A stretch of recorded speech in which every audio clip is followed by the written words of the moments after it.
All right, before we get into it today, let's do a little bit of business here. If you are serious about your health and you don't feel like you're getting the support and healthcare and everything you need from our medical system, where you go and you talk to your primary care provider, they give you 10 minutes, 15 minutes, and then they send you on your way.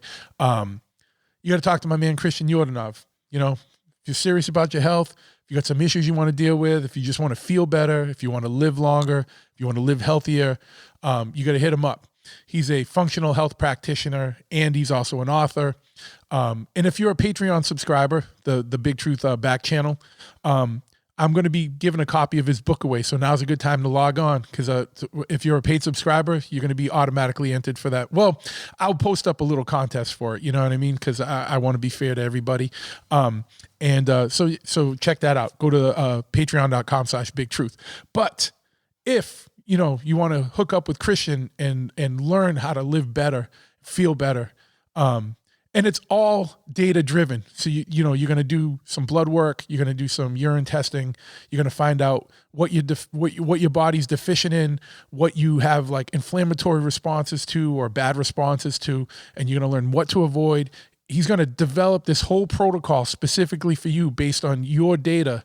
And I've been working with him for a few months now, and literally I've dropped almost 50 pounds. I've slipped a little the last couple of days, last week. I'm going to be full disclosure here. So I put a couple back on, but I'm still over 40 something pounds down.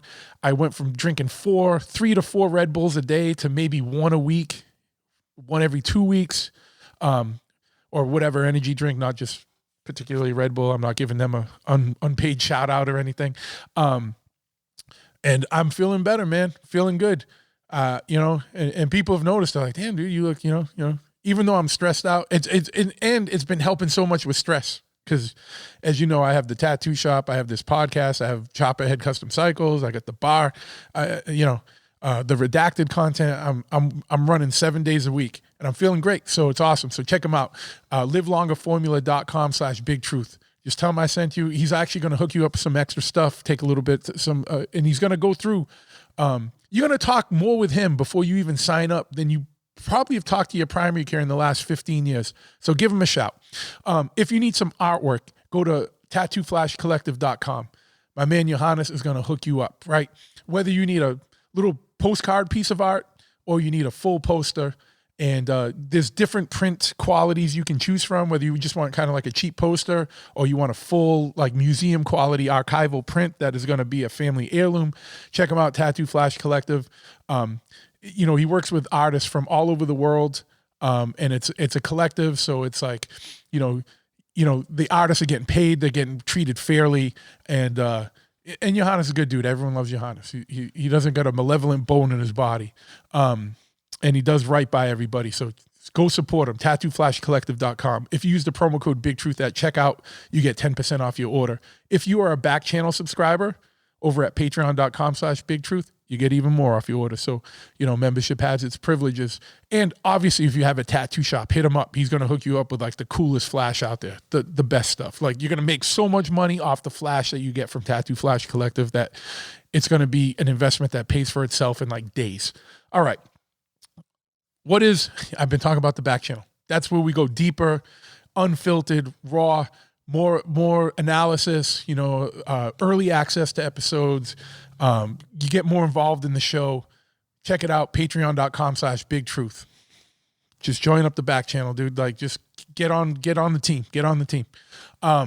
If you want any if you're into motorcycles at all, and you probably are if you're listening to this episode, check out my motorcycle shop, Chopperhead Custom Cycles, located at 13 County Road, East Freetown, Massachusetts. It's a full brick and mortar motorcycle shop. We got a showroom, parts counter. We got an area with riding gear, helmets, gloves, shop swag. If you're not local, you can go to chopperhead.com, spelled CHOPPAHEAD. In the most masshole of ways, right? Go to chopperhead.com, pick up a t-shirt or a hoodie or something, support the shop, and by proxy, you're supporting the show, right? But if you need anything for your bike, hit us up, because we got parts. I'm set up with everybody. If you don't see the parts on the website, don't worry about it. Give us a call, shoot us an email. We can get you whatever you want. If you are local and you want something done on your bike, we're a full service brick and mortar motorcycle shop. So whether you need an oil change or a full custom bike built, performance work, whatever it is, we got you. Chophead Custom Cycles, 13 County Road, East Freetown, Massachusetts. 508-995-6764 is the number. All right. For more information on the podcast, just go to bigtruthpodcast.com. Hit the shop link if you want to get some support and get some some show merch. We got 4 or 5 different designs up now, and you can get hoodies, t-shirts, tank tops. Summer's coming. You want to get the guns out, heavy guns out with the Big Truth Podcast. I'm sorry, man. I'm just being ridiculous. I'm making myself laugh here because the visuals I just had in my head were just so ridiculous. So whatever. But yeah, you get the story. Go to bigtruthpodcast.com, hit the shop link, or just click around the site. And anything else, just you can follow us on Instagram at I got Big Truth is my personal one. Big Truth Redacted is the new channel, the new jam where I'm going into more quote unquote conspiracy content. Now on the podcast, we get wild. Like I'll get into all kinds of craziness, right? Because I love it. I'm here for it all. On the redacted content, I'm going more for things. I'm trying to educate people to things that are going on that can be backed up with receipts. So like I have congressional records or police reports or, redacted documents, whatever it is. Like we have receipts for it. It's stuff that is not conspiracy. It's stuff that is going on and we're just bringing it to light. So check that out. Big Truth Redacted. Big Truth Podcast on Instagram. Follow it all. Help support. Let's keep this show going and growing. I'm going to stop now because I'm just rambling. And like I said, all this stuff is freestyled. I don't have it all planned out. I don't have it all written out. So without further ado, let's talk about motorcycle movies. Check it out.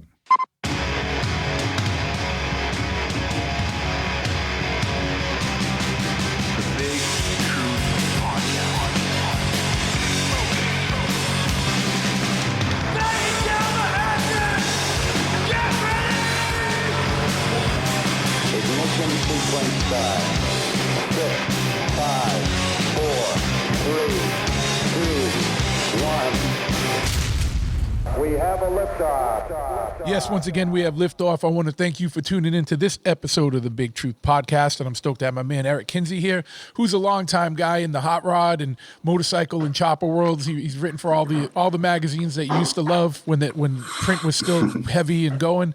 And he's also the co-writer and producer of the new movie Born to Lose, which if you like motorcycles and custom culture stuff at all, you got to get prepared to check this one out. Eric, what's going on, man? We were already talking, but let's keep it rolling. Not much, man. Just enjoying this beautiful spring day here in Indianapolis. Yeah, it's a 50 degree day here too, and I'm enjoying that. And it's a Sunday, and it's the first Sunday that's not raining, so I'm gonna go for a nice ride after we get off this. Yeah. But yeah, man. So tell us a little bit about Born to Lose, man. Like it's your new project, and I know it's making a lot of noise in the world of the chopper world and the motorcycle world, and I'm sure it is in the film world. But I'm not as in tune to the film world as I am into the motorcycle world. So, but I know in our subculture, people are talking. So tell us a little bit about the flick and what's going on with that, man. So Born to Lose is a new film. Directed by Joseph Zentil and executive produced by Maddie Matheson. It's I would say, a working class family drama that kind of centers on a lot of cultural issues that we cared about, and more or less uses the world of motorcycles and sort of, working class pursuits to tell the story of a young man who's kind of lost and gets himself into some trouble and comes to a crossroads in his life where he kind of has a chance to save himself or save what's left of his family. And so we, get to learn about, ultimately what he decides to do and how he does it, and sort of like beat the odds of, somebody who's like stuck in like a Rust Belt town with not much prospect. Cool. So where did the inspiration for this come from? So, Because we all know people that sound like that character, right? Like especially growing up in motorcycles and hot rods and punk rock and stuff. Because none of us got into any of this shit because we were well-adjusted individuals, right? Like no, we all got not into it at because we were all. outcasts and fuck ups and whatever, you know. Like Yeah, so I I'm a long time participant of a Apocalypse Run, and because I had like a nice big Duramax truck. yeah. Shout I out to kind of Reese, got by the way. Shout out to Reese. yeah, shout Yeah. out to Reese for sure. Um, so I had like a nice truck, and I kind of got like volunteered to be the chase truck driver. So one year, I think we're like heading back. So, Sunday, and there was these couple Canadian dudes showed up, and one of them was this guy named, everybody's like, oh, that's Joey Paycheck. And I'm like, who the fuck is that? And so he was with a couple other dudes. I don't know if you know Seamus Mathers, but they were, instead of heading back to Toronto, they were going to go down to Grand Rapids and then head back to Toronto. So anyway, Joey's gas tank springs a leak.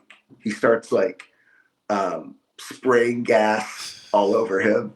So we get to like right before we go over the Mackinac Bridge, and we're just like, dude, you can't. It's like another 300 miles or whatever back to Reese's. Like just put your bike in the truck. So we did that, and I didn't really know him. And even that year at Apocalypse Run, like we didn't really hang out very much. But man, on the way back, we just had this great conversation. I mean, we were probably driving for like 4 hours, and we didn't stop talking the whole time.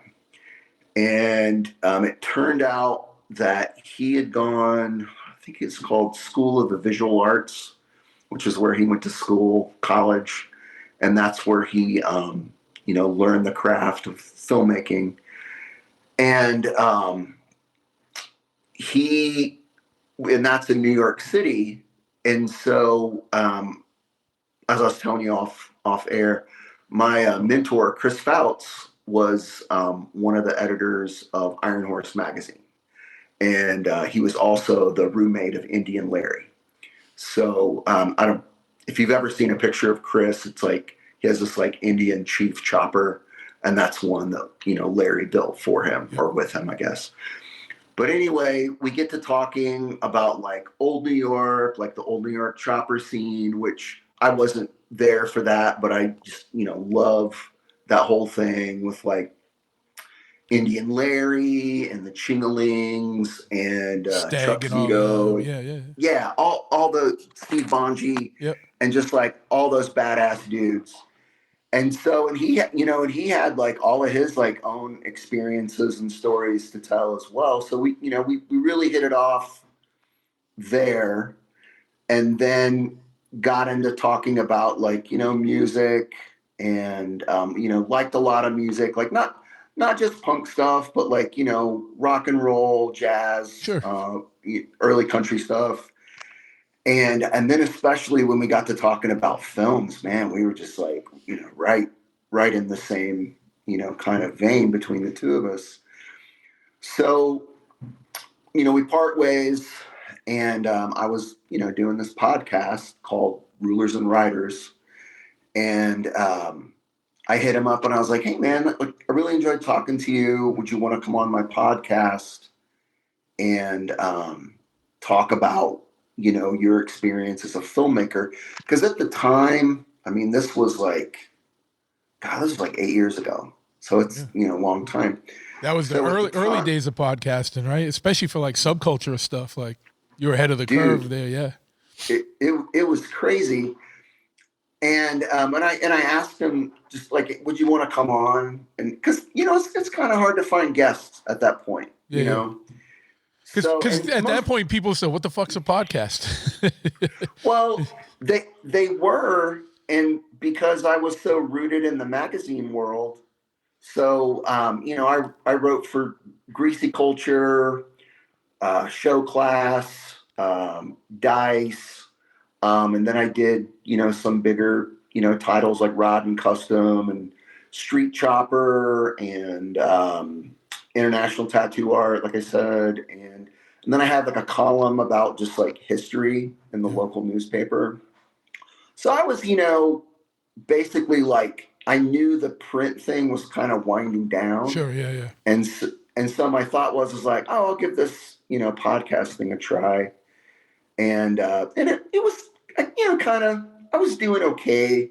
I was, it was before Spotify had become the kind of go-to podcast platform. So basically I was like, doing like Stitcher and YouTube and Apple Podcasts. Sure, yeah. That was kind of what was available. So, Joe was like, yeah, I'll come on.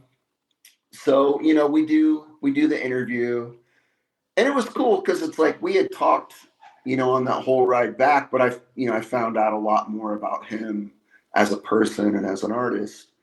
And his big thing, because he's a younger dude, he's like a little bit older than my oldest son.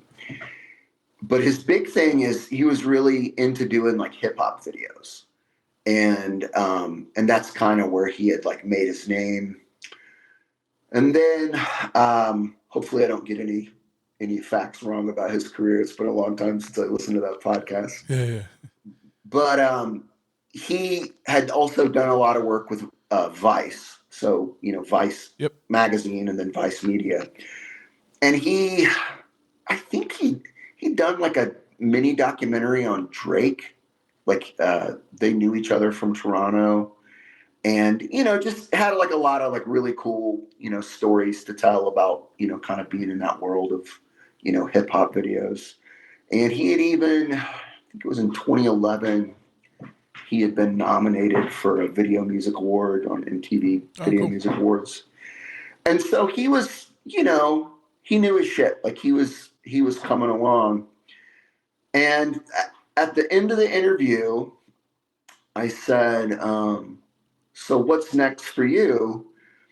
And he said, well, I'm looking for a script. And he's like, I want to make the next great American motorcycle movie. And that was just like, bing, light bulb went off over my head. And I was like, man, that gave me an idea. So we talked off air, and I said, what do you think about a movie about a dude who loses everything? He loses his family, he loses his girl, because he gets into this like catastrophic motorcycle wreck. So he has to rebuild his life through the symbol of a motorcycle. And he's like, dude, that's a fucking great idea. And I was like, yeah, I think, that we could do something with it. And he's like, why don't you write me up like a, synopsis, and, tell me how you visualize it. So having never written a synopsis before, I was just like, for a movie. Yeah. I wrote it up, I think like 2 paragraphs, emailed it to him. He calls me, he's like, dude, this is great. This story's great. He's like, can you do like 3 pages? And I'm like, yeah, sure. So I like, fleshed out the story, kind of, high points, general, kind of character arc of this, kid who'd like, wrecked his bike and was rebuilding his life. And can I ask you, when you say and he wrecked his bike and he's rebuilding his life, is it like he's rebuilding the bike and his life at the same time? Is that Yes. Okay. Yes, that's exactly right. So there's a screenwriter director named Paul Schrader, and he's the guy that wrote the script for Taxi Driver. Okay. And he has this sort of like shortcut in screenwriting. And he says, give the character a problem and then put that problem inside of a symbol. So as he has to like solve that problem, what he's doing is he's really like getting resolution to that symbol. So in the movie Taxi Driver, it's that Travis Bickle is just this, traumatized Vietnam vet who's alone in this, taxi. And so when we started, coming up with the story for Born to Lose, we kind of used that same idea. So, and maybe, I don't know, a year before, I had this friend named Andy Burnell that lives in Kentucky, and he had a really bad motorcycle wreck. Like he broke like both of his femurs, his pelvis, one of his arms, punctured lung. It just, very dear friend from Apocalypse Run, and like a homie, like one of my main buds. And so we raised money for him, did like a Kickstarter or GoFundMe or whatever it was. And, he was able to take some time off of work and heal. And as soon as he was like on crutches, this dude started like putting his bike back together. And I was really impressed by that. Yeah. So I took that idea of a guy, wrecking his bike and, kind of having the courage to put his life back together through this symbol of a motorcycle. And, Joe was so enthusiastic with, my synopsis that eventually became a treatment. And he's very encouraging. And he just said like, hey, I know you've never written a screenplay before, but just write it like you're doing like a long form magazine article. Just write it like a novella is what he said. And he's like, just try to get to around 100 pages. And so, man, I would work every day, and then I would come home, I'd eat dinner, and then I would just sit in my easy chair in my living room, and I would, 2 or 3 hours a night, I would just, with no outline, no idea of like how this kid was going to like, get out of this terrible mess that he'd found himself in. And so I get it to like 100 pages, go back through, do like a quick re-edit. I send it off, and he calls me again. Like an hour later, he calls me. He's like, dude, I just read it. That was amazing. That's so fucking good. He's like, we're going to make this movie. He's like, whether we have to do it like run and gun, Cassavetes style, handheld with a boom guy, no crew. He's like, we'll do it, man. Like, he's like, if we have to do crowdfunding, he's like, this has to be made into a movie. And I was like, oh, cool. Okay. Yeah, let's do that. Yeah. Hold on one second. Joe's messaging me. Let me see.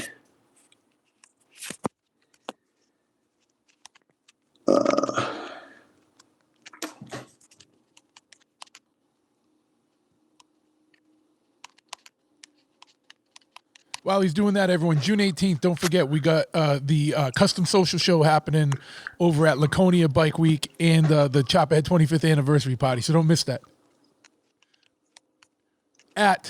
If you know where the drive-in is, the Where's Beach Drive-In, that's where the event is being held. It's a curated motorcycle show, but a small curated part, but also mostly a big ride-in show. So ride those choppers and customs over, right? And check out tattooflashcollective.com if you need some artwork. All right. I was just filling in for you. No. Is Joe jumping on, or he can't? Is the link still good? Yeah, the link should still be good. Yep. Yeah. Hold on one sec.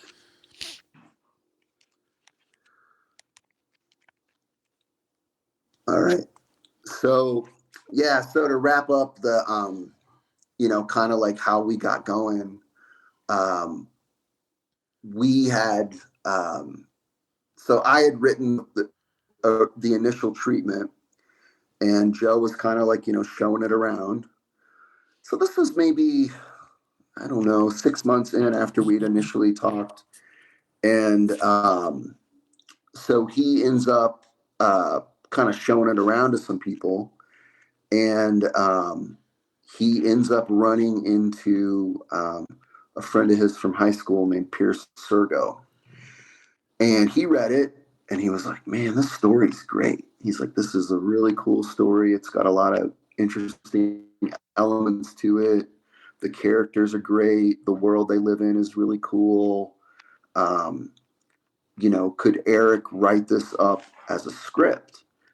And I was like, I guess I'll Yeah. try. Yeah. So I downloaded the screenwriting software and I just sort of like transposed that original novella length treatment into the script, and that's what got us going. Cool. Was after that, the snowball slowly started to roll. Okay. All right. Yeah. So let me ask you a question. As I know you're interfacing with Joe. As someone that wrote for magazines and media like that, where you're writing stories, and then to transition from reporting on something or whatever, and writing articles for magazines, but now you're writing a treatment, you're writing a synopsis, then a treatment, and now a script. What was the hardest part of that transition? Like learning how to write like dialogue, or like what was that whole transition like for you as a writer? So, when I would write for a magazine, typically, whether it was like ITA or Street Chopper, whatever, the pictures more or less tell the story. Yeah. So, if you're reading a tattoo magazine, it's like you want to look at the tattoo artist's work and see what they're doing and, the style and all that. But then, to sell a magazine, you gotta have words. So typically, my word count would be between 1,000 and 4,000 words. Yeah. So say like a paragraph's like 500 words. So, not super full length, but like, a couple pages of a magazine. Yeah. And man, I could bang out one of those articles in like an afternoon because I, figured out the formula. So Chris told me. We got Joe here too, by the way. Joe, you're on. What's up, buddy? Yeah, sorry guys. I had some crossing on my schedules. My apologies. Oh no problem. No worries. No worries. I was just telling Truth about how we, how we met on Apocalypse Run, and about you coming on my podcast, and we talked, and just how our sensibilities, we're very close as far as motorcycles and culture and movies we like, and then I kind of was just like talking about how you were just like super enthusiastic and supportive about my neophyte attempt at writing a script for the first time, and how that differs from writing for magazines. So yeah, basically I got that script done.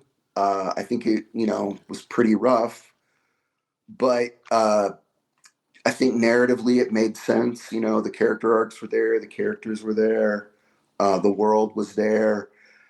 And then Pierce came in, he liked it, and then I just kind of handed it off to Joe and Pierce, and they've given it a life beyond really anything that I ever could imagine. Well, I think Eric was gracious enough to sort of create this world and create these characters and allow and hand it over to us and allow us to run with it.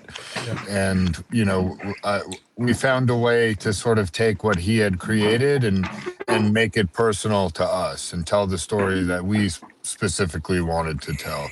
So, I think that was kind of the evolution of it all. Yeah. Yeah. And I'll say, like how the pictures in a magazine tell the story. The thing that really, I guess, one of the big things I learned about the craft of screenwriting is that it's a visual medium, and your words are sort of more like a guide for creating the visual element for the director. So to have, Joe and Pierce take, what I had sort of initiated and then give it this whole life of its own. It was just, honestly, it's mind blowing still to this day. Like, I'm like, wow, you guys hit it out of the park. Yeah. Yeah. Well, it's good, man. That's like true collaboration, right? Like the whole is always greater than the sum of the parts, right? Like everyone puts their piece in, puts their perspective, puts their eye on things, and then it comes out like something, something greater at the end, right? Yep. What made you want to do? Eric was saying that, like, you had said that you had wanted to do the next great, motorcycle movie. What kind of led you to want to make that? You know what I mean? Because we haven't seen a great motorcycle movie in a long time. You know what I mean? Like, obviously, Easy Rider is like the big one. Kind of like maybe Harley Davidson and the Marlboro Man's got a little bit of something in there. It's not. It's a classic movie. I don't know how. It's good. I don't. But it's like, where a motorcycle is part of the story. But like, what prompted you to want to make a motorcycle movie, and what were you kind of looking to do? So I love all those classic bike films, first of all. Yeah. Like, part of the process of writing this film was nerding out on all those old, like, bikesploitation movies and all the Roger Corman Easy Rider. 60s. I love all the Roger Corman 60s, like 1960s, mid 60s movies. Those are my favorites. Yeah, one of my favorites is this 60s movie called The Jesus Trip. Yep, I remember. It's a really sick, like, bikesploitation film with all these, like, psychedelic sequences and stuff. But getting back to the question, to me, it was like the people that I knew riding bikes and the community that, I was in with the custom chopper stuff and, and the going to the swaps and all the people I was associating with. There was a serious disconnect between that and Sons of Anarchy on TV. Oh, like 100%. I didn't feel like there was an accurate sort of depiction of the world.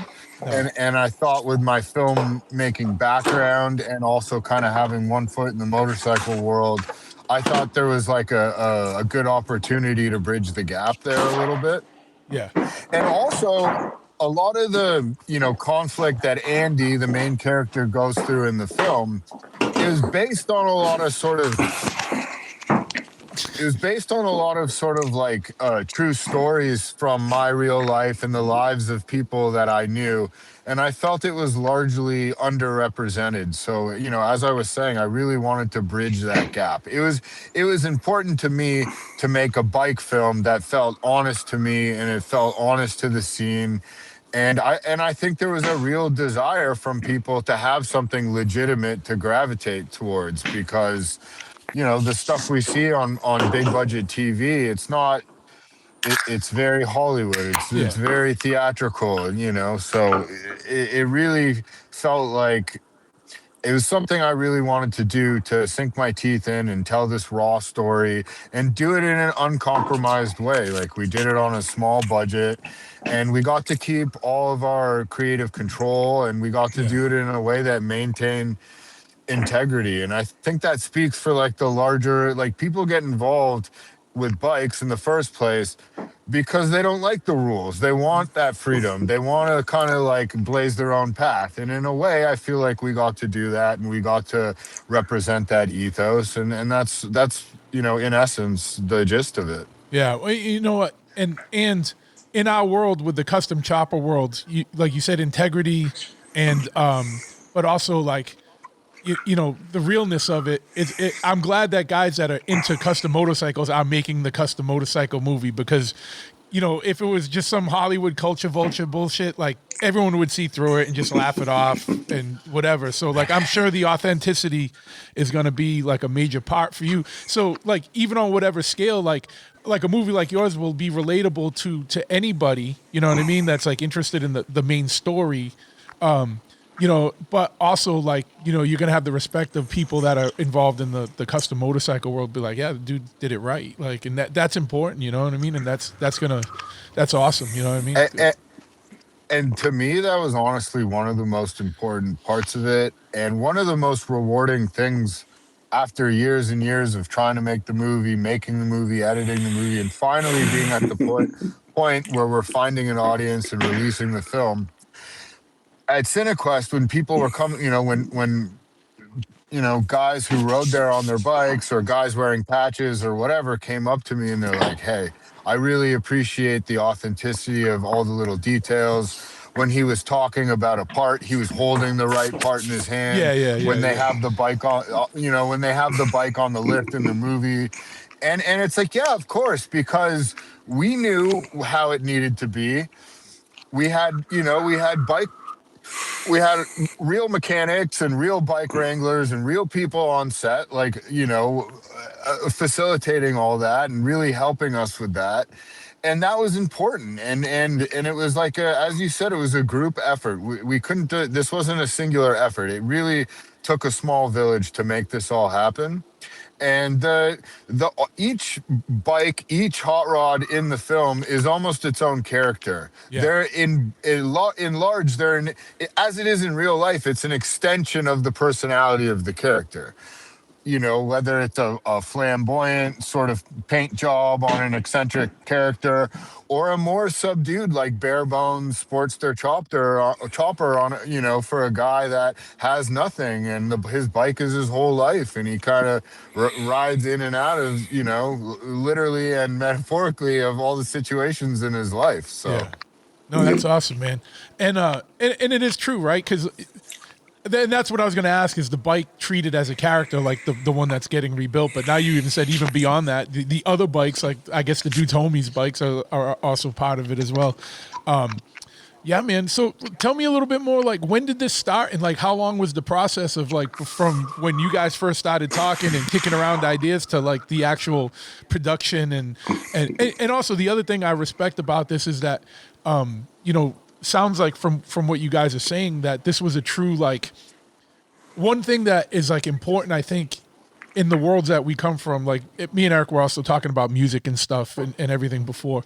I think we were probably talking about before we even hit record, but we come from worlds where there's a strong do-it-yourself ethic in these worlds, like whether it's punk rock or independent hip-hop or whatever, and custom motorcycles and custom choppers. It's a DIY thing, and it sounds like you did with a movie, like what we do with, like, when you're building your first bike and all your friends are involved, or like when you're getting a band together, you get all your friends involved, and it's like, it sounds like how you guys did this movie. Like, you did it, but you got a group of dudes that were like-minded to come in and pitch in and do the thing.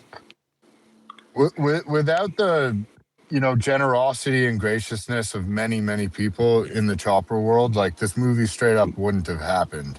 And all the bikes were loaned to the bikes were either built or loaned to us. They were all, they weren't props. These are real bikes that were like, dudes are riding right now. Yeah. Oh yeah, dude. And the owners are calling us being like, "Hey, are you guys done with my bike yet?" Like, and we're telling that, and some people were, they were stoked to be a part of the film, and other people were just straight up doing us favors. I want my bike back. It's riding season, bro. yeah. And we're saying, like, "Hey, dude, how cool is it that your bike's gonna be in a movie?" And some people were like, "Well, that means something to you. But that doesn't mean anything, Yeah, but they still helped you out, and that's what's cool about our world. These subcultures is like, even though it was like putting them out, they still helped you out. You know what I mean? That's fucking rad. It was. We lost Joe, by the way, but maybe he'll patch back in. Yeah. He. So it was really fortuitous the way everything came together. We had, we kind of had got the ball rolling. Tom Putnam, one of our producers, Pierce took. The script to Tom, and Tom's like, "Yeah, this is rough, but like, I think we can, make something out of this."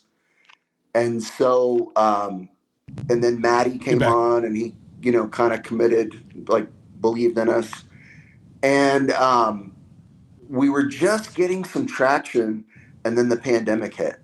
Okay. And it just, I don't know, we were kind of what would you say, Joe? We were kind of dead in the water for about 2 years there during the pandemic or so. Yeah, the movie just kept getting. First of all, can you guys hear me? Sorry, Yep. I Yeah, we cut can out hear you. I Yep. can hear you now. Okay. Uh, yeah, we essentially had to push the movie back 2 years. It just kept getting pushed and pushed, and even Then though the we had actors raised the strike. financing, yeah, well, there was the Writers Guild, and then there was the Actors Guild, and then there was COVID, and Yeah. Yeah. literally, this is like And, once in a and lifetime disasters were happening, and Yeah. despite yeah. everything working against us, we were still able to do it. Yeah. And I mean, the thing like I am, really kind of more proud of than anything else, aside from just, the movie itself, is that the quality of the story and the idea of the movie, we got all private funding. I Yeah. mean, we were able, we didn't have to take out loans.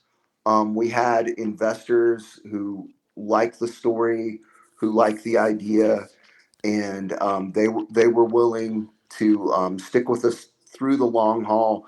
Through the pandemic, through the strike, and then finally, I guess it was like summer of 24.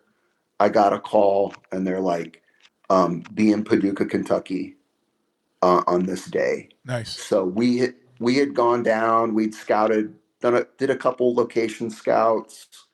I pretty much already had a master list of all the vehicles and how to access Why Paducah? those. Because that's not really the hotbed of Hollywood action. You know what I mean? Was it you got a lot of So connects there? And The state of Kentucky has like a really good film incentive oh, they do. program. Oh, cool. Hell yeah. So that's why the Bike Riders and Dead Man's Wire were made there. Okay. I think Bike Riders was before us, and then Dead Man's Wire was after us. So a lot of our crew worked on both of those movies, and Oh, hell yeah. so there's kind of a good scene going there with their Nice. film incentives. But Paducah, I mean, Joe can weigh in on this too. Paducah reminded me so much of where I grew up and kind of the initial world I'd set the initial story in, because I really enjoyed my time in Paducah, but it's an industrial town Yeah. that's kind of hit upon hard times, as a lot of industrial towns Yeah. have, and so it had the same look and feel. Yeah. It was right, I think, for the world that Joe wanted to create visually. Yeah. Yeah. I mean, it sounds like you guys, even more metaphorical was all the, like when someone has to go through the trials and tribulations of putting a bike together or putting their bike together. You guys did the same thing with the movie, man. Like you had a lot of things working against you, like strikes, like once in a lifetime, like shutdowns, like unprecedented stuff. But you guys still, persevered and overcame and did it. That shows a lot of your belief and commitment to the project, man. So that's commendable. You know what I mean, for both of you guys and for everybody involved. And it shows that you guys really believed in it, because otherwise, it would have just been easier to move on to something else or just kick it to the curb. The fact that you guys still persevered and brought it out, man, that's awesome. Yeah, I let me add to that. Paducah wasn't chosen at random either. We had, we had looked at like maybe 10 different places. We had looked at Portland, we had talked about Birmingham, we had talked about Atlanta, and it was we had talked about New Jersey and New York State, and at one point we were talking about shooting it in Canada, and just play for whatever reason, whether it was tax incentive or just the vibe not being right, or not having proximity to the bikes we needed.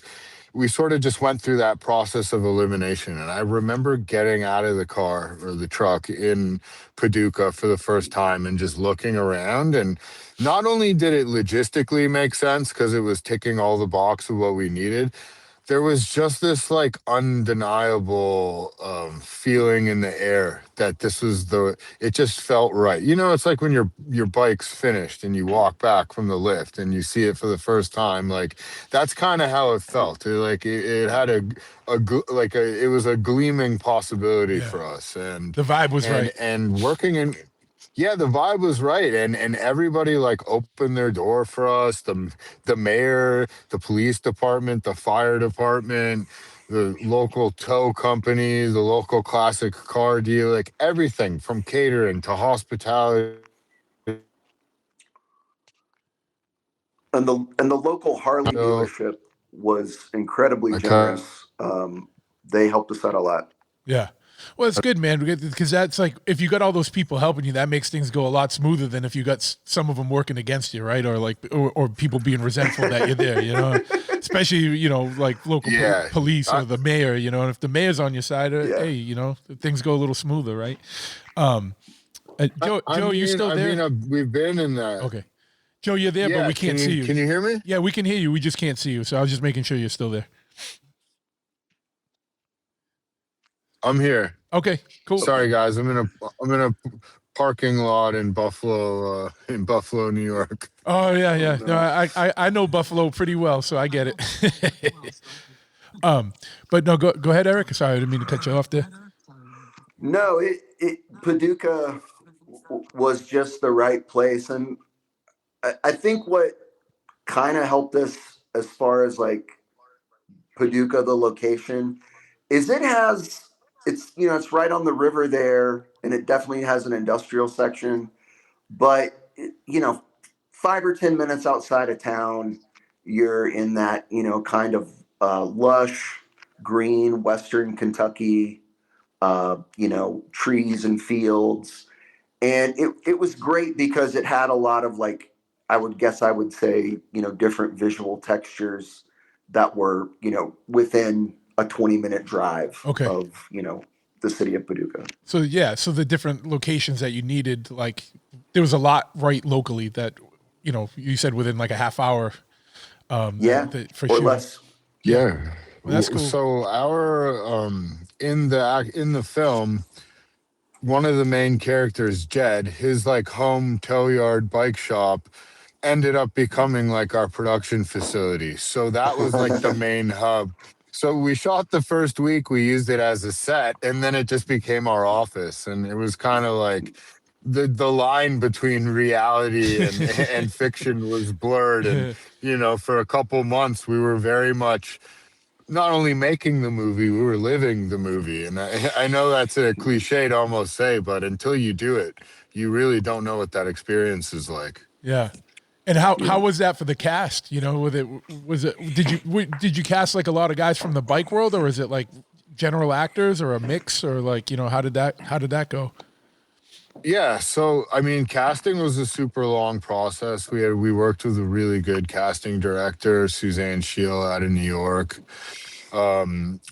We looked at everyone. We looked at real life people. We looked at famous actors, semi-famous actors, and we had a lot of people read, and we met with a lot of people. But we didn't choose anybody until we found our lead.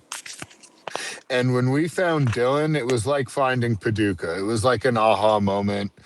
He really just embodied like the ethos of the character, and he looked the part, and he was the kind of guy that, he didn't have a ton of bike experience, but he learned to ride a bike. He learned how to work on bikes. He was in the shop with the bike wrangler, changing tires and crashing bikes in the parking lot, and he was super gnarly. And when I met him, and when I found out that he was hands-on and he had a bit of experience, and like it was just kind of a no-brainer. He was just a perfect fit. And then once we had him, we got to build the world outwards. Every decision I made was calibrated against him. I have to find a sister. Do they have good chemistry? Do they look like they could be siblings? Sure. We need to find a love interest.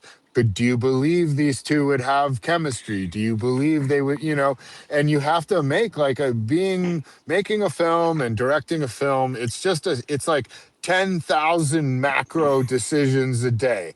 Everything from the color, everything from the emotional through line of the scene to the color of the shirt, he's wearing. Like everything is an intentional decision. Every little thing you see in the frame is an intentional decision.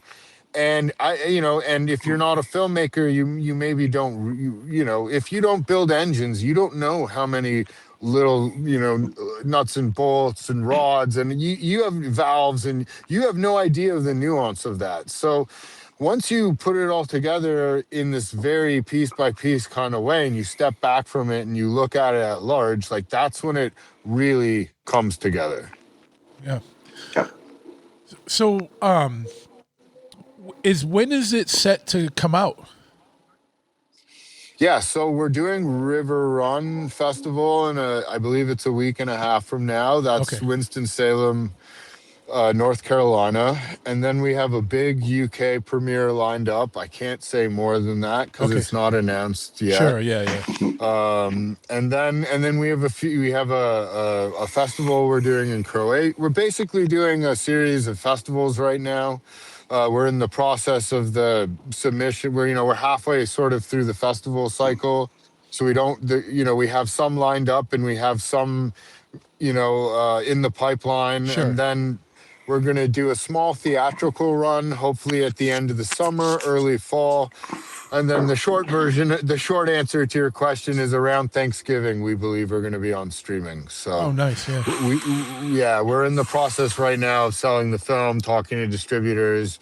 So it's kind of touch and go. But I will say, if you follow the Instagram account, we're sort of announcing everything in real time. And, if you want to see the film, that's probably the first place you're going to hear about it. Okay, and we'll have all that information in the show notes. So if anyone's driving or listening in their helmet and riding right now, they can get it later, so they don't have to pull over and write it down. So as far as you said a limited theatrical release. Is it? I've been hearing that like the theaters are kind of more open to independence again because Hollywood just isn't making as many movies as they used to. So has it been easier? And then also just like the Bike Riders had a pretty heavy theatrical release. Has like any of that factored in, and has it been easier for you guys to deal with theater, like a theatrical issue about that? Or are you still in the middle of working all that out? Well, I'll say a couple things. I got a lot to say. I got a lot to unpack on that. Yeah. We're here for it. We're here for it. Is the Bike Riders, man. That was between. Oh, did I lose you guys? Just for a second, but no, go ahead. The budget was. Oh, wait a sec. Can you hear me? Yep, we got you. We can hear you. Nope. Okay, so the Bike Riders was between 60 and 80. Whoa, hold on. Sorry, my internet's cutting in and out. I'm getting an influx of text messages, which is screwing things up. Okay, no, we can still hear you though. Can you hear me? Yep. Okay. Yeah, the Bike Riders was between 60 and 80 million dollars. Yeah. That was 80 times our budget. Yeah, 80 times our budget. Yeah. But the big one of the big problems right now in Hollywood is that it's largely getting taken over by streaming.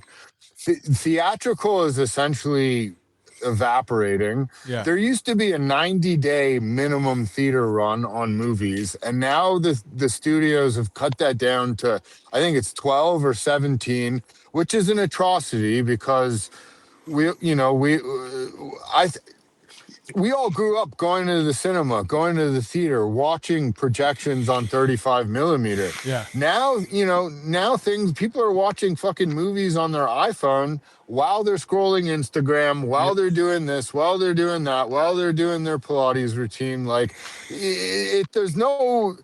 there's a serious lack of respect for the medium. There's a collective intolerance for long format things. Like, in my opinion, it's a shame because this is what I grew up and this is what I love. But like panheads, like knuckleheads, there's always going to be that, a group of fanatic people that want to keep it alive and want to preserve it. So going back to your question, it's like, I think it's a great time for independent cinema because the big guys, the Hollywood guys, the Netflixes, they're creating a certain mold that we just don't fit into. So, like many times in history, we're going to see this repeating idea of artists that are rebelling against the status quo, and they're going to just take matters into their own hand. And we're going to see a resurgence of indie cinema. We're going to see a resurgence of independent film. That's what I'm doing. And quite frankly, I'm here for it. Like, that's what we want, man. We Yeah. don't want there's I like Hollywood movies once in a while, like everybody else, but I live for indie movies, and Born to Lose. This is a true independent film, independently financed. We were lucky enough to get a decent cast, but nobody on the cast is Tom Cruise or Taylor Swift. Like, we don't have trillions of dollars behind us. Like, we made a very gritty, a very real, dramatic, humble indie film, and we're relying on the community and the interest of the bike world to go out, seek this out, watch the movie, support us, share it with their friends. That's the best thing that could ever happen. That's why we did this, and we're hoping to meet that audience. Oh yeah, and the good thing is that I don't know if you've done this or thought about it, but and I'm sure Eric, too, that there's pockets of dudes like all over the country that have bike shows and events and whatnot. And I'm sure you could tack on with them, you know what I mean? And like have independent showings all over the country, man. You know what I mean? And dudes would rally around that, I would think. Yeah, yeah, definitely, and the time for that is kind of now. While we do these festival showings, I think we're gonna have another one kind of early fall in Toronto, which I'm half from Toronto. We have a lot of support in that community as well. Yeah. But the reality is, if we sell the film, if somebody picks it up, it's kind of out of our hands at that point. Sure. So Yeah. that's No, why I get that. Yeah. which is great, because if 20 million people can go watch my movie, or 100 million people can go watch my movie on Netflix, that'd be a dream. Yeah. That's why I made it, so people watch the film. But in the meantime, there are small opportunities, limited opportunities to see it, and everybody that gets involved now we really appreciate it. This is what's gonna pave the way for this film to meet that wider audience. Yeah, man.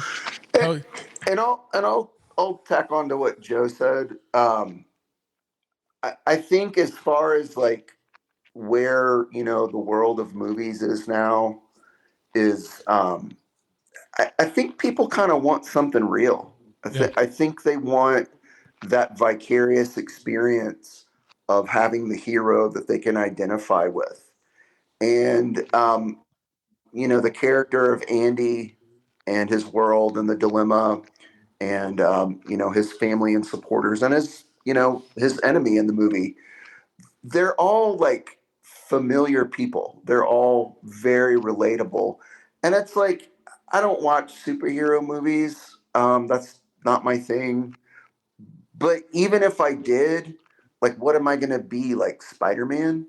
Peter Parker? Like, I want to see a movie about a dude with like, dirty fingernails who's, got like a bike that he built from parts with help from his friends. And he's just like getting through the challenges of life because he doesn't have any choice. And I think I had not seen the movie until the premiere a month ago. And I was gobsmacked. I was completely impressed by what Joe and Pierce had done with that. I'd read the script. I was there when we shot the movie, of course. Yeah. But just my expectations were completely, blown out of a cannon. I walked out of when the final credits rolled and, the lights came on. Man, I was on cloud nine. And my family from, Midwest Indiana came out, and they were jubilant. They were impressed. And I feel like if Born to Lose can win over, kind of regular middle class people like my family, I think it's going to find an audience, not just with like, the hardcore grassroots bike scene. Yeah. I think definitely that's where we come from. But I think the story is very universal, and I think it's very appealing. Yeah, and that's the trick, right? Is like finding it so that it's relatable to everybody, but it's through the lens and the visuals of our world. Yeah, but it's still a timeless Absolutely. story. It's still a timeless story. I was watching a thing about Easy Rider, like the making of Easy Rider, and the way that they kind of like sold it was they're like, oh, we're just going to make another Wild Angels. We're just going to make another, Hell's Angels on Wheels. And then, they got money from Roger Corman. They got money from, Bob Rafelson and all that. And do you remember what the budget? I think it was like a $400,000 budget, and it made $200 million in the first year. Yeah. And, obviously that was really the right movie at the right time. And I don't know where Born to Lose is going to go. I have every bit of faith in it. I think Joe has every bit of faith in it. But what I would say is that I feel like even though we had all these stones on our pathway, even though we hit several brick walls, I feel like Born to Lose is coming out at the right time, and it's going to appeal to a lot of people. Yeah, man. Good. So Joe, you saying that there's going to be, I'm hoping you're right, and that there's going to be a resurgence of indie cinema. And another point you hit too is like, it is sad that people are watching these movies now on like iPhones and tablets and whatnot, and not sitting in the theater, because half of the fun of a movie is going and being immersed in the situation and being immersed in the story and stepping out of daily life for 2 hours or whatever it is, and being caught in that world. I forgot where I was going with this, but as far as like indie cinema, like, do you see like, like what was special about the 60s and 70s were like all the, for lack of a better word, exploitation movies, whether it was like, bike exploitation or black exploitation or like kung fu ridiculousness. Like everything was awesome because it was just so fun and like, there was a realness to it because, people were just doing these on shoestring budgets and just, living the dream, I guess, for lack of a better word. And I hope we see stuff like that again. You know what I mean? For sure. Because and man, it's not even just the 60s and 70s. That's the way it was until like the mid 90s. No, yeah. 80s too, for sure. And like when you look like, I don't know if you've seen Bad Lieutenant. Of course. That's one of the fucking best movies of all time, man. Yeah. And that was just a gritty indie film. The co-writer of that film was a real heroin addict. Like, just that there was this more crossover, like art imitating life. Like that was more in effect, and I think there's a divide. There's this generational thing happening where people just are not, they're not able to focus on these long, when you go to the cinema, you're in a vortex, your phone's off, you're in the dark, like you're stuck in that seat for 2 hours. It's also like hypnotic in a way. Committed. Yeah. It's like being on the highway in the fast lane. You can't just get up and, you know what I mean? And that's what I love. Like, that's the kind of filmmaking I love. I like movies that keep you on the edge of your seat. I like movies that you could walk away with. Everybody walks away with something different, but at the end of the day, it's relatable. And that's like the universal denominator there. Yeah. Yep. So this one's a general question for both of you. Like, as far as biker film goes, or since we're talking about motorcycle film, what are some of your favorites? And I also want to bring up, do you guys remember? I was just talking about this with a friend the other day. Actually, my friend Ryan that works for me here at the shop. Do you remember a movie Lost Profits, which was a bike movie, and it had Ad Rock and John Doe from X in it? Like, that's like a forgotten movie, and it's hard to even find now. I have a VHS of it. and I was like trying to find it on streaming just to watch it the other day, and I can't even track it down. Yeah, I've never I seen saw that one, but I somebody know what you're post. talking about. I don't know who's redistributed that, or Yeah. I don't know if that's available. I'm hoping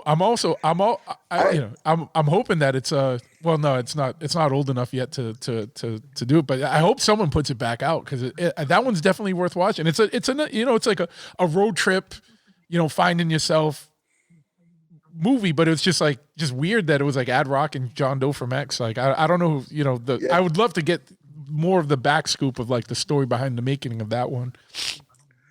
Yeah, somebody posted on Instagram a 56 Panhead, and it just immediately in my head It looked like that one. Like, yeah, it was like, wow, Yeah. just like popped into my head when I saw it. And it was funny because Ad Rock was on a Triumph, so it still stuck to like that '60s thing where like some guys were on American, some guys were on British bikes. Like it was, like that's if you look at the '60s ones, that it was like that as well. It was cool.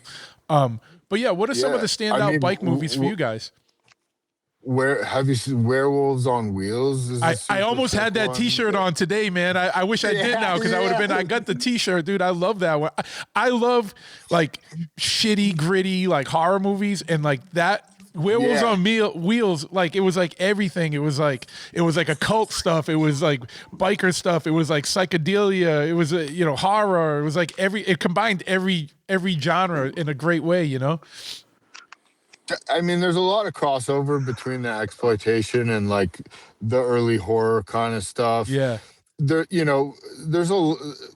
I love Hell's Angels 69, and I love early The Last House on the Left. The people under the stairs, and like all those early kind of like Wes Craven movies and stuff. Yeah. It's just this is before digital effects. This is before green screen. Like everything just had an analog quality to it. Yeah. Not only did it look one of my favorites is Peter Jackson, Dead Alive. Have you seen that? Yeah, of course. Where the severed head is sliding across the hardwood floor. Dude, that's one of the sickest images of cinema history as far as I'm concerned. And think about it. That guy, Peter Jackson, like when he did Lord of the Rings, I was like, that's the guy that did Dead Alive. Like that was my context. I was like, that's the Dead Alive guy. How do you get this fucking gig? You know what I mean? Like I know. It's like I might take some heat for this, but I'll take Dead Alive over Lord of the Rings any day. No, me too. I agree.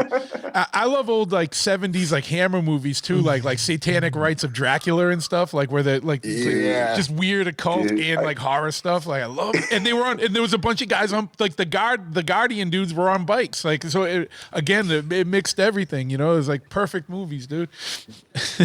Did you ever see the like in the 2010s, there's a good one called House of the Devil. I didn't see that. Directed by a guy named Ty West. Ty West.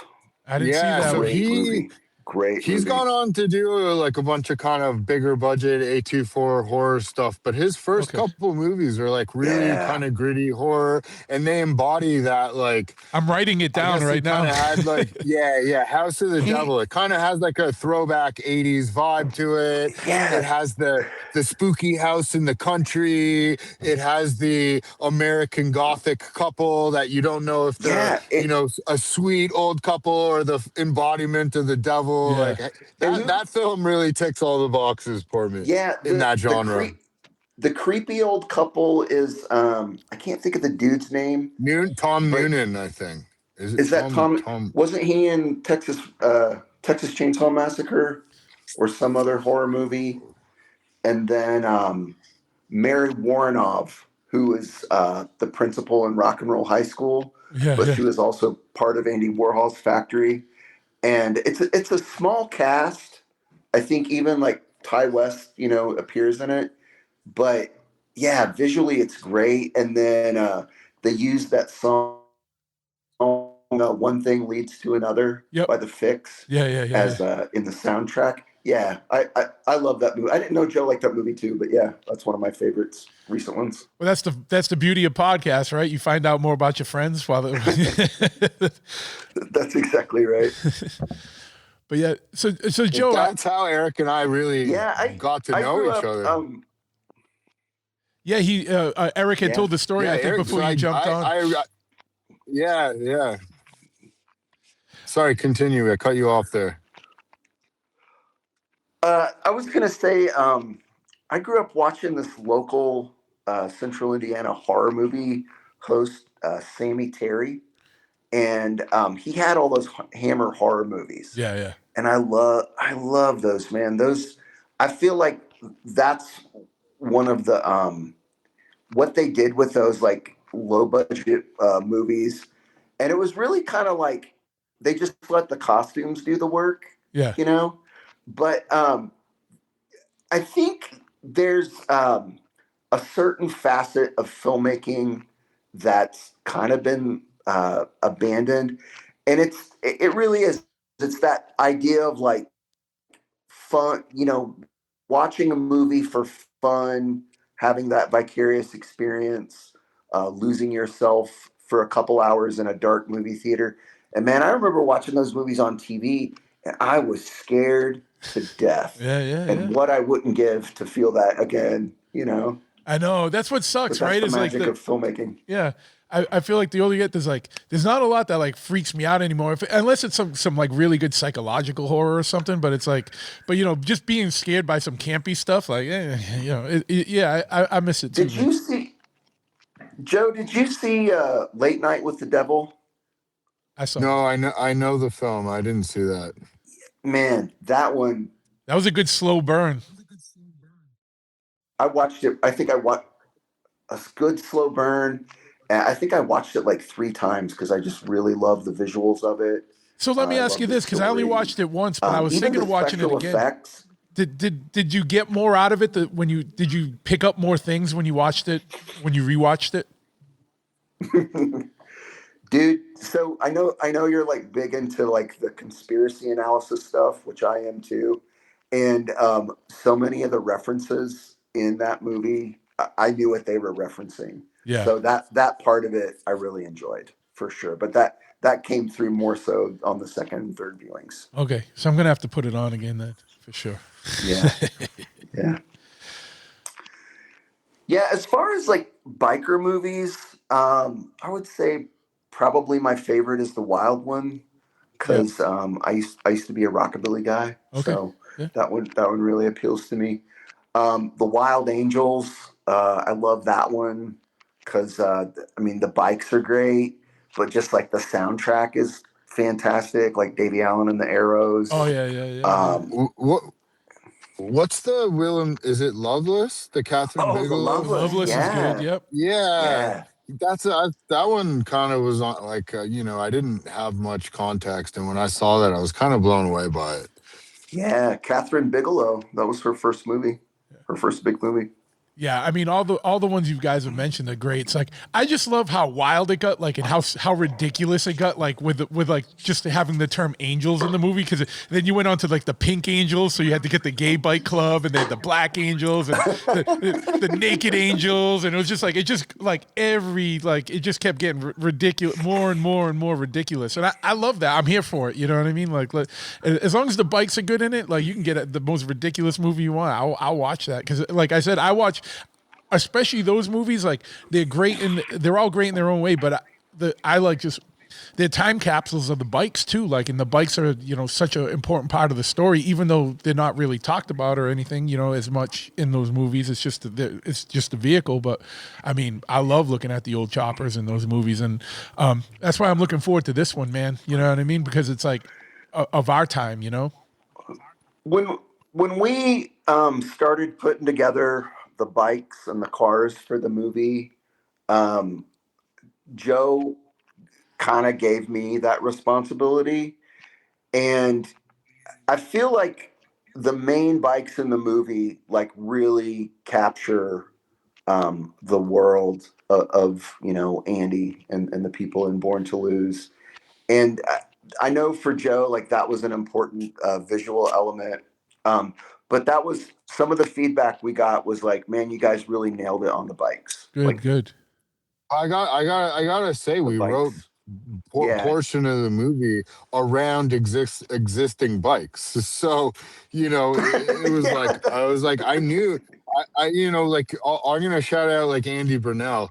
His Yeah, Chrome Sportster it's my favorite Sportster I've ever seen, and I knew that I yeah, had to put that in the film. Like that was sort of a day one thought, and we were able to execute that. So I have to say thank you to Andy for letting us use his bike, man. What a good guy. yeah. What a hard, builds, rides, lives on his bike. He's a real deal hardcore dude. We love him. Thank you, Andy. Yeah, yeah.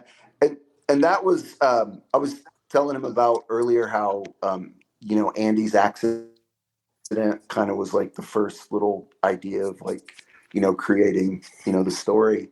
And so Joe really loved that bike. And so I told Andy, I was like, hey man, like, could we use your bike for the movie? And he's like, I don't know, it's my only bike. Like, what am I gonna ride if I don't have it? And we're like, oh well, we'll only need it for a couple weeks. Well, we pretty much needed it for the whole 4 week shoot. And so and he had wrecked on a bike, and then he used parts of that to build the chrome bike, which you'll see in the movie. So it really was kind of like a full circle moment of like him coming back around and having his bike in the movie. um I And we also should also mention Rick and Ben Jeff, who put together the Yeah, first iteration of that bike from yeah, scratch. So, yeah, and we they're out of Fort Wayne. yeah we that bike, we didn't have a lot, our but is an indie movie, so we didn't have a really big budget. So when I started like thinking about like, oh, we got to have this bike that you know is gonna be like the hero's like main bike. um I found this like 96 Sportster in Eastern Tennessee. I paid $600 for it, and I went and grabbed it, and I put it together, and it had shocks. It was just like a swing arm bike, but extended front end and so on.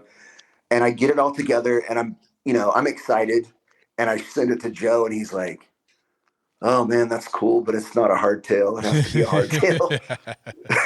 Yeah. So I took it. I did some horse trading with Six Cycles Al, and I got a hardtail from him.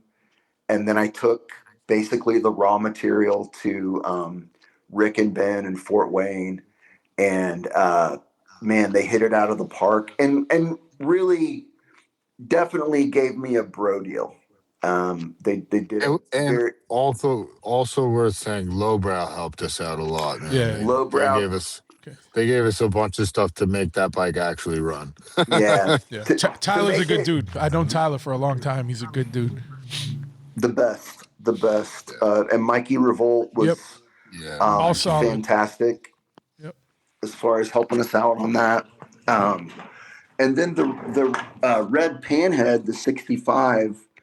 That one was another one of those like funny fortuitous moments where Joe was like, "It's got to be a red 65 panhead," and I'm like, "Dude, I don't know," because like one of my side gigs is I transport vintage bikes. So I know I've worked with pretty much everybody who's kind of big in the vintage bike world as far as moving their bikes around for them. And I was beating the bushes, man. I was like calling all these different people, East Coast, West Coast, Texas. And I was like, I got to find a 65 pan. And they're like, sorry, man, I got this 58. And I think at one point we were like, okay, well, we could, kind of maybe put some different tins on it and kind of make it work and, kind of fake a 65. And then I think it was like less than a month before we went to set. It was the This last dude, vehicle I think that we found. Yeah. it was It the was last like vehicle. we found a 49 chop top Merc lead sled Yeah. easier So Yeah, easier than the stalker panhead that we needed. why did it need to be yeah. a 65? Was it part of the storyline? Yeah, it was part of the storyline. It's his deceased father's milk crate bike project that him and one of his estranged sort of like army buddies build together in the film. Okay. So the bike, it's not only a bike, it's a ghost story. It's like the ghost of the dad. Yeah. Even though he's not alive in the movie, it's the spirit of the father. And it was very important to us to get that specific bike because it embodied so much more than just a two-wheeled machine. Absolutely. And faking it, yeah, I get it. Faking it. There was no worse fake bike job than the panhead in the Indiana Jones movie that was an Evo with it was like, dude, that's like you didn't even try, dude. It's like an Evo with a panhead tanks or whatever, you know what I mean? Yeah. Not only didn't try, they have all the fucking money in the world to get it right. And they spent more money getting it wrong. Yes, yeah. They could have bought 5,000 panheads, you know what I mean? And it's like crazy. Yeah. Yeah, we got, I was scrolling through Instagram, and this friend of mine, DJ Bryant, Far From Broke Cycles, he had listed as like, oh, I picked this up today. And I was like, red, dresser panhead. And I was like, is that a 65? And he's like, yeah. I was like, holy fucking shit, man. Like, I need that for this movie.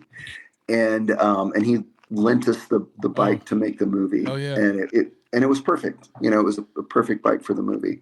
We had to change a few little things around it visually, but 95% perfect bike. Oh, yeah. Okay. And that's I like to joke that the 65 was our least cooperative cast member. Yeah. Panheads can be uncooperative when they want to. Yeah, for sure. Yeah, by the end of the shoot, we were having to push start it because we could not kickstart it for love or money. Yeah. So we were like push starting this thing to roll across the screen for 10 seconds or whatever. Yeah. Well, I gotta say, man, we got Dylan Arnold kickstarting that bike and riding that bike, and he rides it in the film. Yep. Oh, and cool. he parks it in the film, and and that's not it was a finicky bike, and it's certainly not an easy ride for a new rider. So he really killed it on that. He did. And he looked cool on it too. He looked so cool. Yeah, man. The cool thing is, like, and Eric, you wrote for a lot of magazines, and shops and major builders, but we see a lot of innovation comes from the home bike builder, and that's where Iron Horse stepped in, right? You know what I mean? Like, a lot of other magazines would feature like big builders or like really high end bikes, but like some of the beauty of Iron Horse and even the Horse, when that came out, was that they were featuring home builders, and a lot of innovation comes from that. And I feel that's like the same thing with like indie movies, right? Like indie filmmaking, like you have to work with what you got, and you have a set budget, and you have a set amount of equipment. You don't have all the equipment in the world, you don't have all the studios in the world, but you make an awesome fucking product. Whether it's a bike or a movie, you're making it from scratch with what you got. And sometimes some of the coolest shit and some of the coolest innovations comes from overcoming those, adversities of not having infinite budgets or infinite, capabilities. Yeah, I think a lot of it goes back to the sort of like DIY ethos of punk rock. And, some of the best shows, some of the best bands I ever saw were just 3 or 4 guys in a basement and maybe 10 or 15 people there. And I've always loved that. I've always loved that, sort of idea that like nothing's going to slow me down. We're going to get this done. And that was really, I think, what hooked me with, Joe, was his enthusiasm was, there really from pretty much the beginning. And he kind of like reignited that, DIY spirit within me, just to say like, we're going to get this done. Like no matter what happens, no matter what stones are in our pathway, like we're going to make this movie. And we did. And, I would say, is it, like a chopper movie? It's got choppers in it for sure. Is it a punk rock movie? It's got a lot of, punk rock attitude in it for sure. But at the end of the day, it's an artistic statement.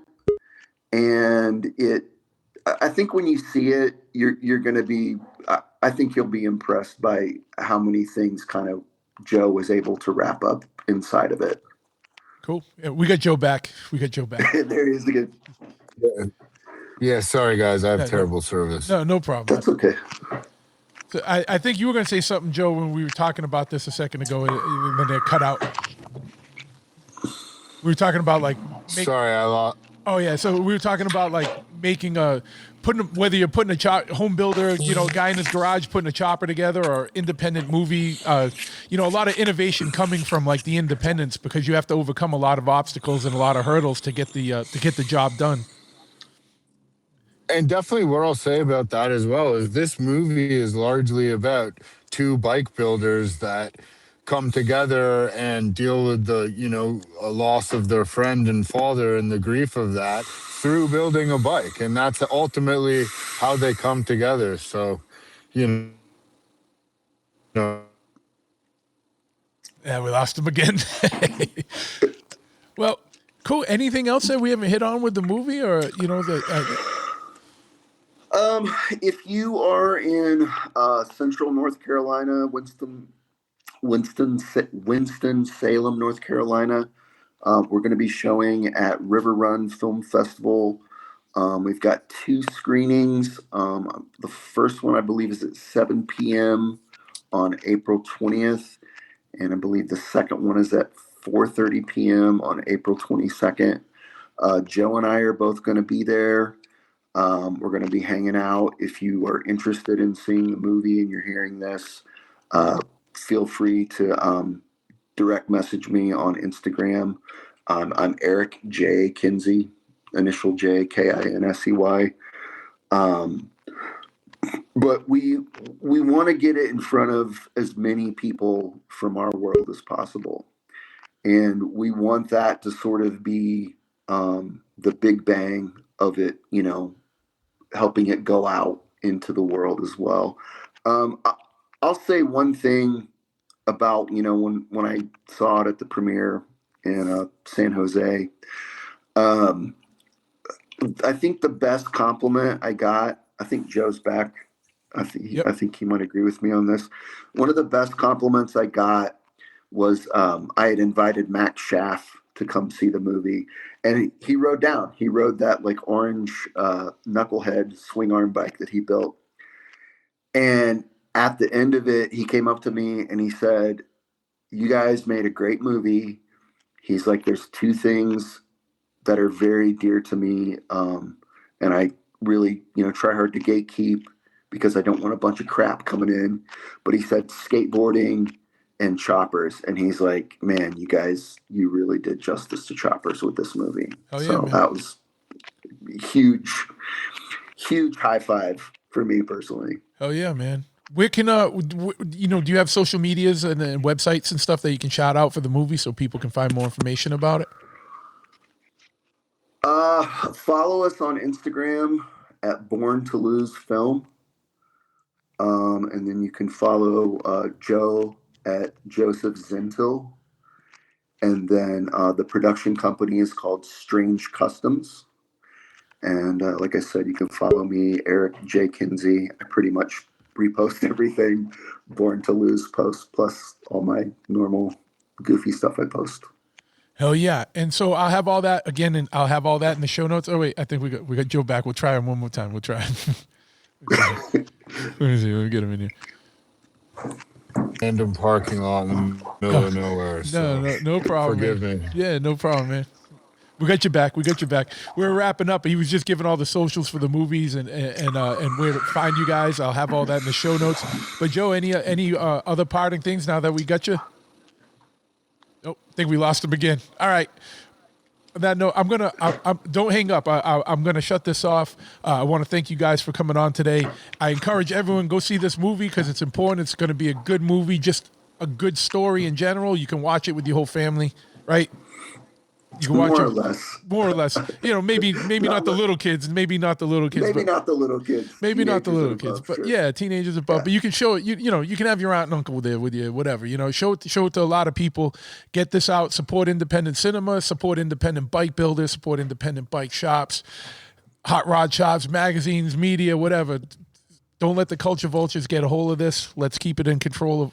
Let us keep control of all this stuff. And thank you for listening. I'm gonna shut off, but I ain't hanging up. So hold on one second. I'm just shutting the recording off. All right, and that's another one in the book. So just make sure whatever you do, support independence, independent artists, independent content creators, independent filmmakers, independent motorcycle builders, independent hot rod and muscle car, whatever builders. Independent musicians, independent artists, all the way around, independent labels. Support independence because the corporations have got a lock on all this, and the divide between the independents and the small guys and the big corporate entities is getting smaller every day, or bigger every day, I mean. So yeah, support everything while it's here because it won't be here without it, right? If you want to live longer and live healthier and feel better, check out my man Christian Yordanov over at livelongerformula.com/big truth. He's going to hook you up when you use that Big Truth link, or just give him my name when you talk to him. He's going to hook you up with some extra special stuff. If you want tattoo flash or art of any kind, whether it's a postcard piece of size of art or a whole poster, go to tattooflashcollective.com. Chopperhead Custom Cycles, my shop, www.chopperhead.com. And for more information on the podcast, just go to bigtruthpodcast.com. On Instagram, hit up at Big Truth Redacted and at Big Truth Podcast. And, or just mine is just at Big Truth, and I got the links to everything on there. And I want to thank you for sticking around all the way to the end. If you want to get more involved with the show, get up on the back channel where we go deeper and get more gritty with things. And that's at patreon.com/@bigtruth. And I appreciate you sticking around to the end. You absolutely rule. Until next time, keep it locked.